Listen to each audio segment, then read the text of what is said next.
O medo que nos move, entre pânico, coragem e vida plena. Tem gente que tem medo de avião. Eu, particularmente, não tenho medo. Eu quero que o piloto tenha. Parece estranho, mas é assim que eu penso. Porque o medo nem sempre é sobre nós. Às vezes, ele é sobre confiar que alguém sabe o que está fazendo. Tem gente que tem medo de cobras, eu também já senti aquele arrepio. Mas não é um pânico que paralisa. É apenas o reconhecimento de que existe algo perigoso ali. O que me intriga mesmo é o pânico. Aquele medo irracional que tira o chão debaixo dos pés, que nos impede de agir, que paralisa o corpo e a mente. Já vi gente com pânico até de livraria. Acreditam que tem que ler tudo, saber tudo, entender tudo, e isso sufoca. Eu, por exemplo, não tenho medo de barata. Pode parecer bobo para muitos, mas para quem tem pânico de barata, isso é uma batalha. As baratas, essas criaturas pequeninas, não mordem. Não existe na medicina um caso registrado de alguém mordido por barata, com pontos na pele por conta disso. Mas mesmo assim, muitas pessoas sentem um medo desproporcional diante delas. Eu até cheguei a tentar superar essa dificuldade. Lembro que certa vez, em uma palestra no Butantan, levaram uma barata congelada para eu tentar segurar. Nem congelada consegui. E essa é a questão. O medo às vezes não tem sentido lógico. É algo que parece desafiar a lógica. Como algo tão simples pode causar tamanho desconforto? Eu penso na obra divina, no propósito das coisas, e me pergunto por que uma barata foi feita quando há tantas outras criações magníficas no mundo. Talvez haja algo que ainda não compreendo. Eu tinha cerca de 30 anos quando estive em Recife, uma cidade linda, praiana, com uma brisa fresca que às vezes torna desnecessário o ar-condicionado. Eu estava com o meu amigo, que assim como eu, tem pânico de barata. Em uma noite, por volta das 2 da manhã, acordei com uma barata no quarto. Sabem o que é isso? Para quem tem pânico, é um desafio enorme.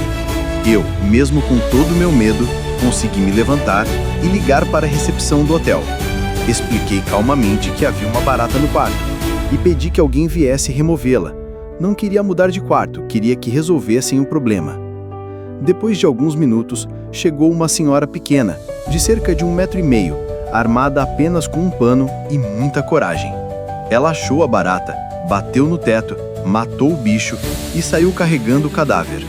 No dia seguinte, não tivemos problemas no hotel, nem deixamos de aproveitar a cidade maravilhosa. Essa história, para mim, não é só sobre baratas. É sobre enfrentar o medo. Não é um medo irracional, um pânico.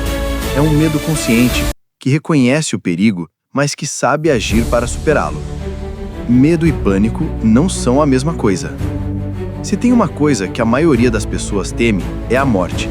Mas eu digo, eu tenho medo da morte sim, porém não pânico.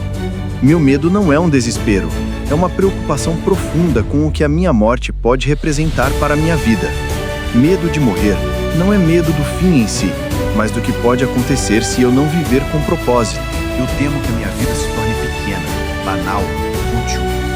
Por isso, prefiro pensar na vida, antes de ficar obcecado com a morte.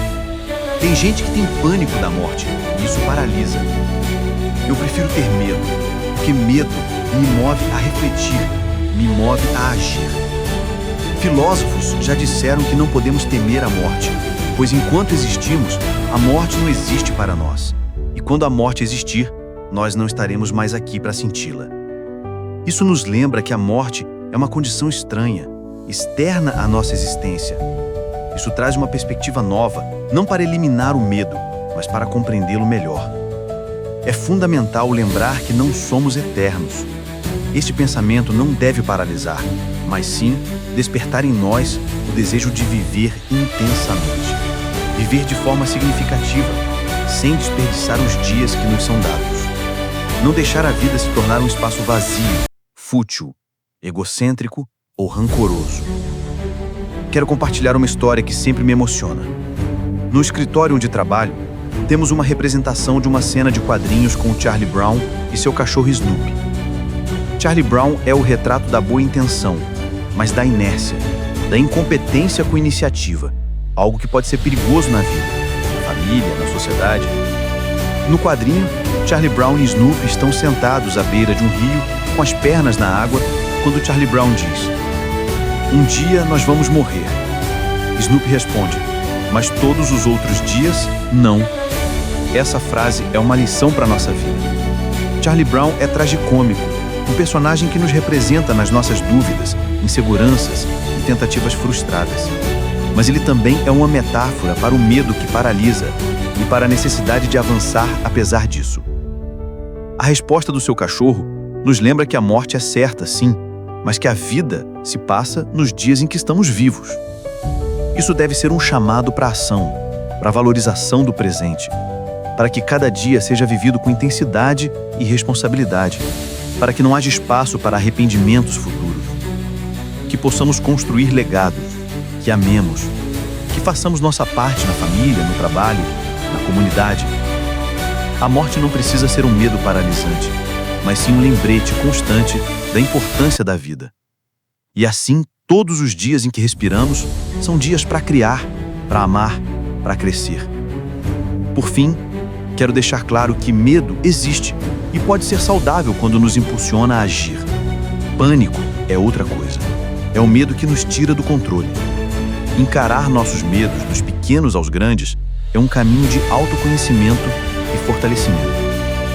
Nossa mortalidade é um fato inegável, mas a vida é o presente que nos foi dado. Ela não deve ser desperdiçada com futilidades, com medos irracionais ou com pânicos que nos impedem de viver. Que possamos aprender a reconhecer nossos medos, mas sem sermos dominados por eles. Agora eu te convido. Pense nos seus medos. Quais são racionais? Quais te paralisam? Como você pode transformar esse medo em ação, em coragem? Compartilhe comigo sua história ou medo e vamos crescer juntos nessa jornada. Não deixe o medo te impedir de viver plenamente. Curta, compartilhe este texto e comece hoje mesmo a desafiar seus próprios limites. Afinal, todos os dias em que você está vivo, a vida é para ser vivida.